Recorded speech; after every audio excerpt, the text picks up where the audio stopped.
you gonna get free this time? Falling into a blue sky mind. Hello, and welcome back to Came to You, me and Me, and that's the all my Elephant. I'm a friend. little giddy. This is Deb Air, and with crystal clear. and today we are looking at and asking the question, how do you do rest? I'm very passionate about this one because I can certainly say that I was probably one of the best sucky resters that I know. Me too. I'm going to chime. This will be a Me Too movement on this.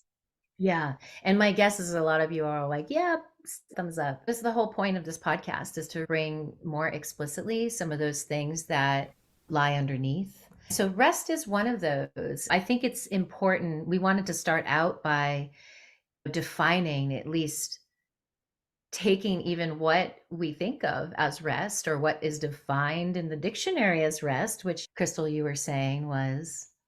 It was to cease work or movement in order to relax or restore, regain your strength. And I immediately went to, oh, I need to like go to bed. That's it. That's the only way to rest. That was just my take on reading the standard definition of rest. You may know we don't just do standard here. It's really hard to thrive in the standard definitions from the dictionary. That's right. So, what we want to do, and I love doing this, I think it is such a portal into our expansion as human beings, is to be able to stretch and consider how to reframe or redefine what something can mean, especially something like rest, where it is not so valued in general. So let's just even start by going, okay, as far as today goes, as you're listening, we're going to define rest. We're going to stretch it out a little bit and say that rest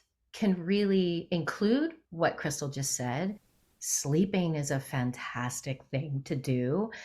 And we can't always sleep. I don't know about you. Some of you, how many hours a night you get to sleep. I have been someone who has very infrequently reached 8 hours. And some people go, God, I can't even function unless I sleep like 12 and 13 hours. And I think about that and I think about what we're about to talk about. And I think those are both examples of exhaustion from the very thing that in ways that we live in this grind production based culture. So, for today's sake, and the way that Crystal and I are living into rest and continuously learning how to do that, is that how can you, how can I begin to find ways while we are doing, because you can't put it this way, like in a lot of you would be like, yeah, that's great. Like stop what you're doing and work. If you're at work and you're exhausted, what do? You can't just say, hey folks, I'm just, you put on those glasses that the eyes are open when you're in a meeting and really Yeah, we you're. can't fake it. We can't Yeah. fake it. It doesn't work. And it was even making me think of when you were talking about how many hours of sleep someone gets. Not everyone actually sleeps when they go to sleep. Like, is that rest actually happening? Are you actually being rejuvenated? How many times have people laid down to say, I'm going to take a nap, but just couldn't even stop their mind from going? And just that physical, right? That ceasing to move, did that actually equal rest? Amen, sister. That is a fantastic and powerful point. How many times have you woken up and said, God, I feel tired. I feel like I didn't even rest, which is to your point that because so much of our self worth is attached to the things we're doing, Mhm. that we're still going even when we're sleeping, right? We're not necessarily even hitting the rejuvenation button. So our plea today is how can we explore how to expand what rest means and not have to just rest when we're exhausted, when we've already been spent and now we quote unquote deserve it. I know this has come out of my mouth when someone gets done with a big project. I'm like, oh my gosh, you should rest, for like, you deserve it. There's something about that that's okay to say, but it also is really reflective of the culture. And that states that productivity is equal to your worth. The more productive, the more accolades, the more efficient you can be, then the more valuable of a human being you are. But it's not through being, it's through production and doing. It's like high five to the you just got maxed out. Yeah, Boom. right, You know, right. you deserve to rest now. Have you completely exhausted yourself? Have you done everything that you can possibly do? Have you reached your highest potential?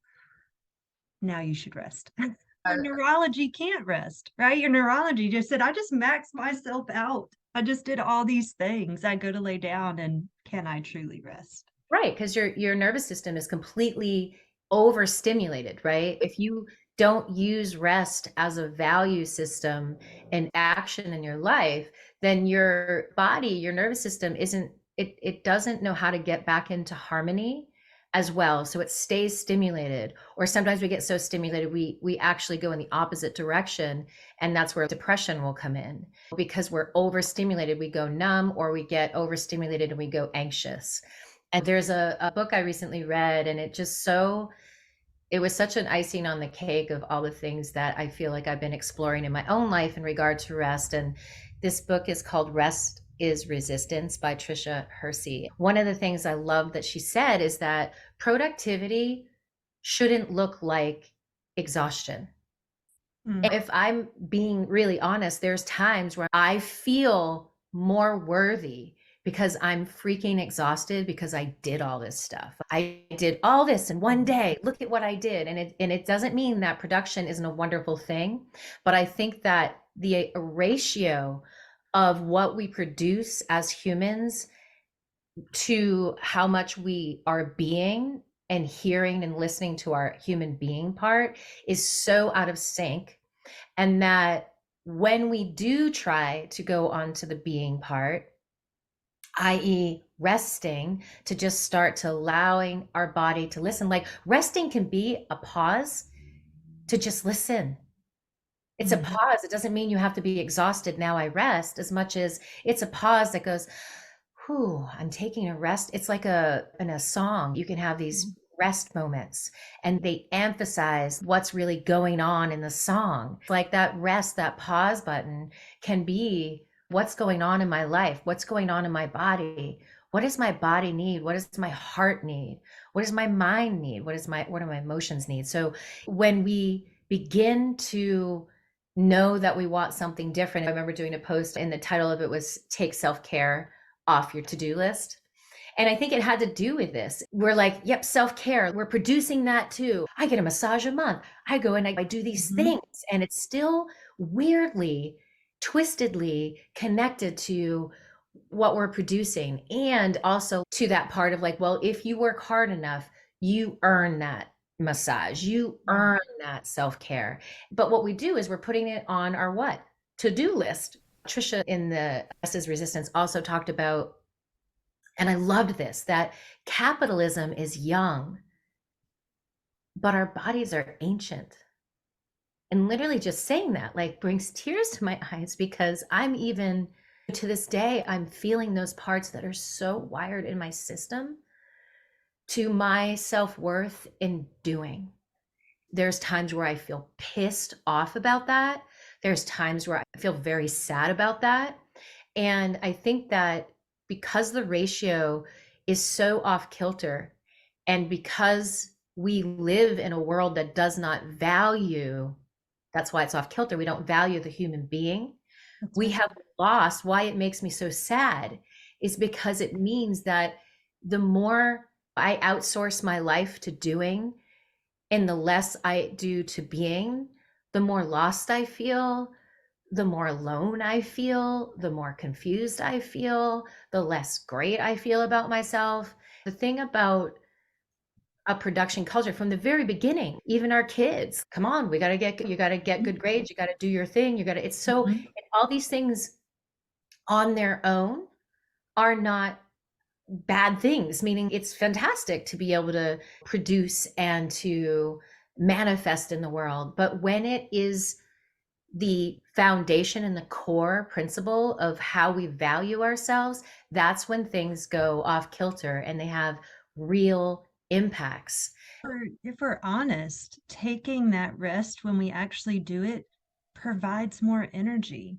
And now, granted, I can admit that when I finally hit the rest button at the point of exhaustion, maybe that rest felt hard. Maybe that rest felt like a ton of bricks, but that also was something I needed to feel, to go, oh, you haven't rested in so long. This actually feels like it's wiping you out, but you need it. You needed that baseline to come back from. And then when you do it, and what I've noticed for myself, when I do it more often, I get energized. It used to always confuse me. People say, take a 10-minute power nap and you'll have all the energy to carry on. I was like, that is a lie. I lay down for 10 minutes, I'm out for 8 hours. And that's because I was laying down at the point of exhaustion. But when we can incorporate rest as a daily practice, then it really is rejuvenating and it really is life-giving when we do it every day. I agree with you. Rest brings you back home into the being part and therefore energy. There's energy for you waiting. It's just waiting for you to pay attention.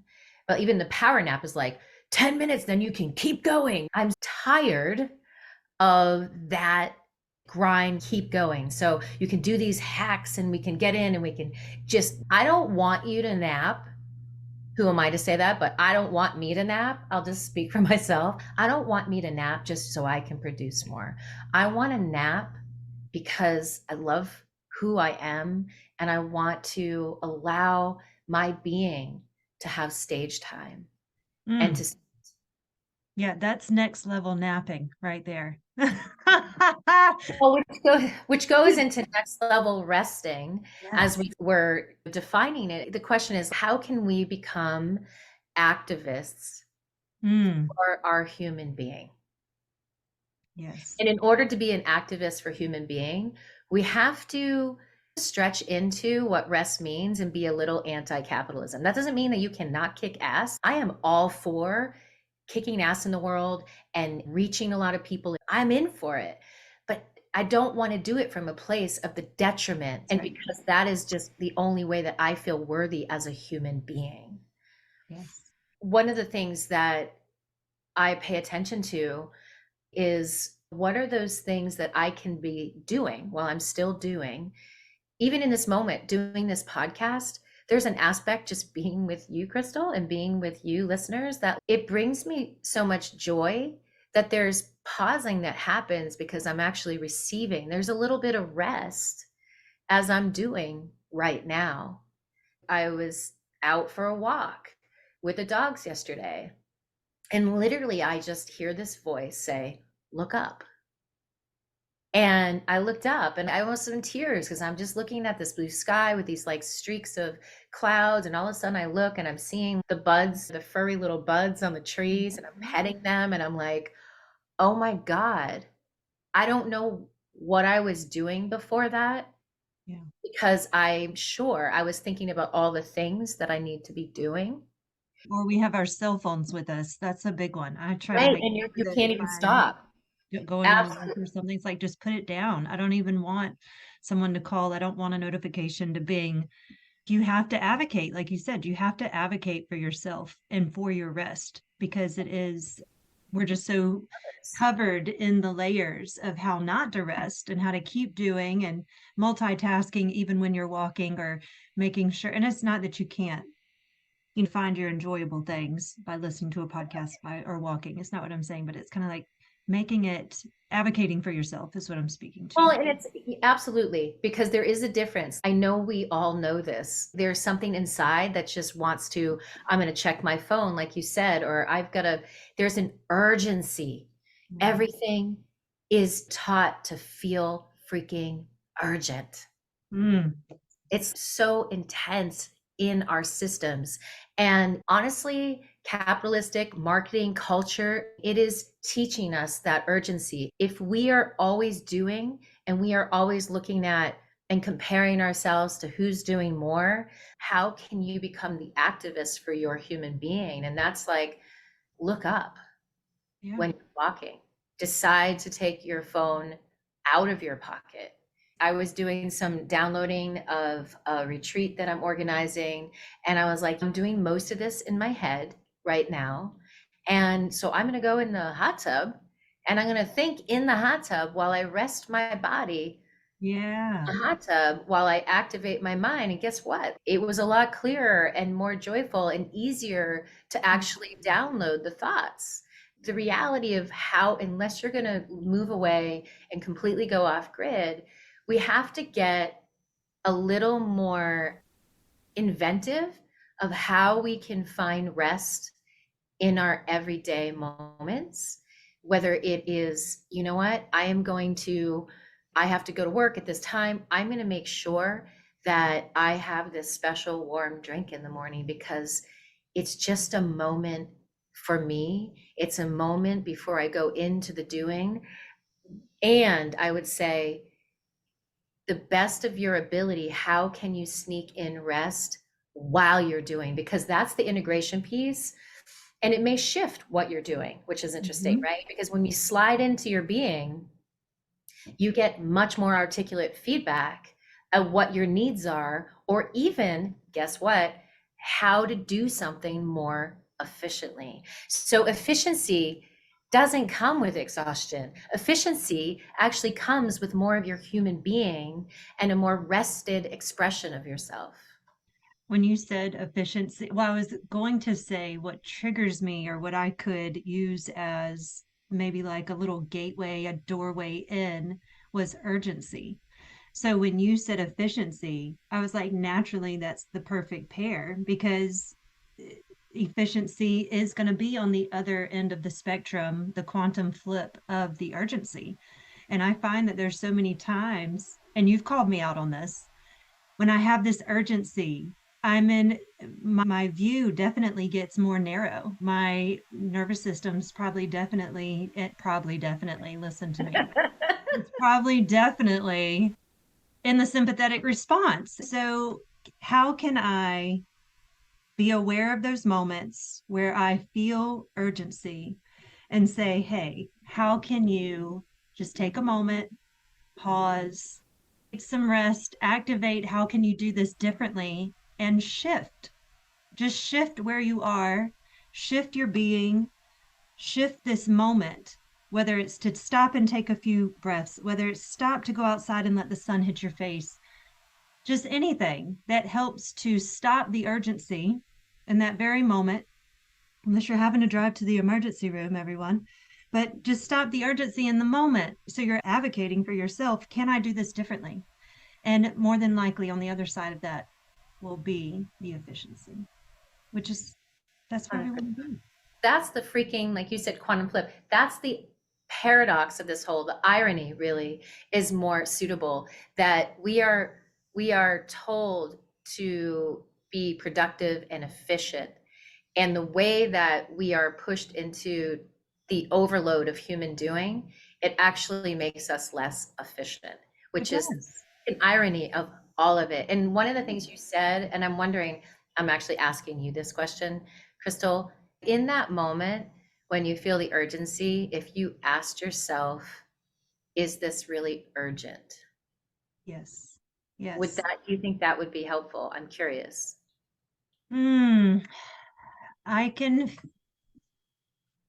I feel like this is one of those things of if I answered that question from a place of urgency, I could easily say, yes, we have to be at this place on time and this has to happen and to-do list and chores and steps and everybody get it together from that place of urgency. But if I was to pause and take a deep breath, then the answer would more than likely be no. Like it's okay. So Like how it's would a you good know to idea. pause? Like if you're feeling urgent, that's what I'm actually trying to get to. What would make you pause? The awareness for me is key.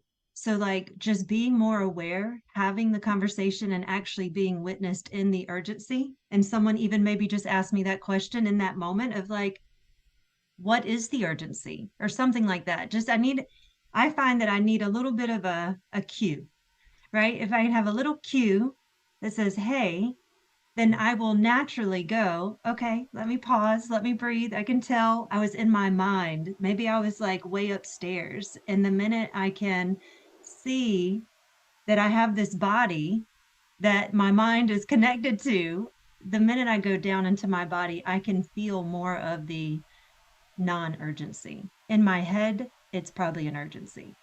In my Yeah, you body. know why I'm asking you that? Because I really want to see how we can help each other do this.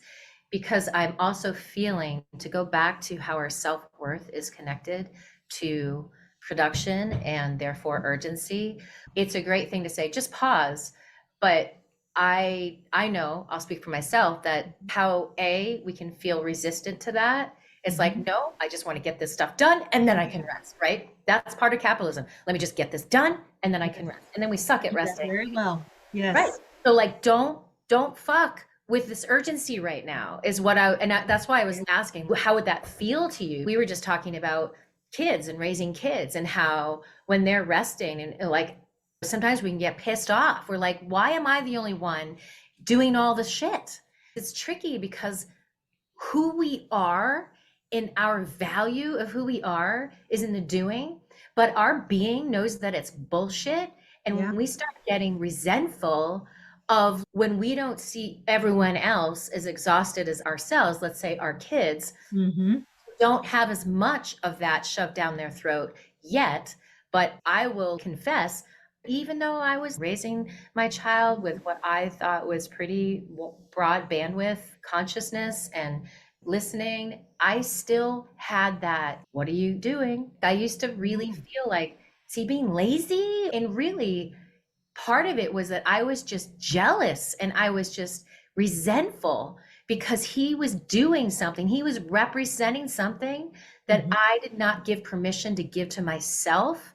Yeah. So I was pissed off at him sometimes. And I wouldn't even tell him that, but I would secretly feel that way.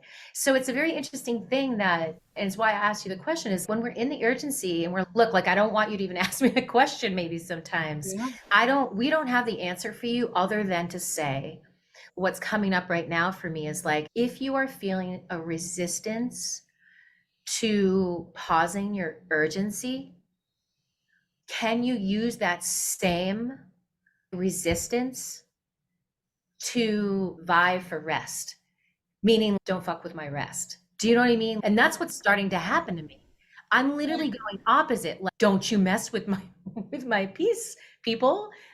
So it's literally happening in my system, but it's been taking practice and living. And That's you right. were going to say something. Well, and it was coming up as you were saying it, I was feeling it because it comes from a place of self-love and it comes from a place of self-worth. The part that I have navigated what I feel like is so well in my life is that if I can just go to that mental place that says that is rewarded by getting a lot of shit done, then I actually feel worthy. But that place is a painful place to receive worthiness from because it's not Short from lived. a place of self-love and self-worth. And that is where when you pause, when you haven't paused, this kind of goes back to the thing where I was like, I didn't believe in people taking a nap because whenever I did that, I would just pass out for 8 hours. And it's because I was operating from a place, I was already exhausted. So the nap was already just going to be a sign for me that you need more than this. So what happens to me, because I have just lived my 41 years in this rhythm, being rewarded in this way, when I pause, it can be painful to feel that, oh, I need to look at that. And yeah, it's Yeah, no, I feel that one. It's an almost like, important pause. It's important. It's a necessary pause. And that's where I appreciate the witnessing, where that comes in, because how often we can get away with that every day of our lives, as long as nobody calls us out on it. But when somebody is witnessing us and is seeing that and is the elephant caressing your cheek on that, right? It was don't like, hit your friend. oh, You may want to hit them. that is a whole nother thing. But it's important. It's so You just important. really hit something really powerfully. Thank you. That the pause sometimes can feel almost these are my interpretations. So that the pause can sometimes seem too scary or more scary than just keeping in the urgency of the doing, because in there lies some sadness and pain of that any of us, I have lost parts of myself, and that is painful. And that if I keep doing, if I keep busy enough, then I'll keep getting these very short-lived feelings of self-worth, which are kind of empty. And as we become more aware, they become almost more empty. Thank you so much for bringing that up. And just, I have so much compassion for each and every one of you that may feel that resistance in the doing, because it's like, listen, this is how I'm feeling like good about myself. And I also have a lot of compassion for those of you that feel maybe when you do that, the guilt and shame comes up, like you're not doing enough. And that's the thing. That's just it. Yeah. Capitalistic culture literally supports us feeling like we never can do enough. That's right. It's never a to-do list that will end. We can never, ever do enough. It's a finish line you can't ever get to if you stay in your human doing, period. And that is a very painful reality to sit with. I think the other part of compassion is to remember that we're all sharing this upbringing and neurological imprinting of our self-worth being connected by our doing. So you most certainly are not alone in that. I feel like as I started becoming more aware of this in my own being, I became more aware of what I was saying to people. And my son, I've been thanking him, because I think I certainly judged him for his, you're going to laugh, his easygoingness, and like nothing really phases him. Like, what the fuck? Come on, dude. You're supposed to be tense and urgent. Oh my God, this kid came to the world. This soul is like, oh, I'm just going to help. This woman needs some help.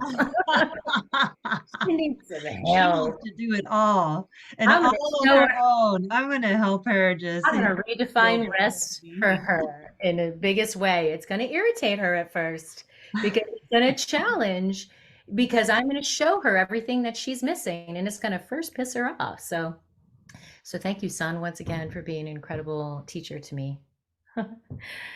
Wow.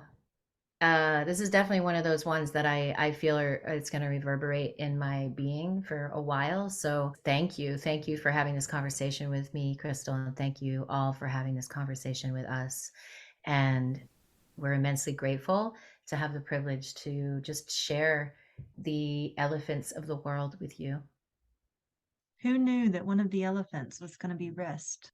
There's little elephants, right? It makes me think of the time where I was like, when I see the elephant, I just want to close my eyes. And yet that elephant is there sitting on the couch or sitting in the pool or sitting in the hot tub saying, won't you come rest with me? Oh, that's really sweet. So thank you, elephant. Yes, thank you for bringing yourself bravely to us and letting us rest with you. Big love to you all. Until next time. And now, Trevor Hall with Blue Sky Mind. It's hidden through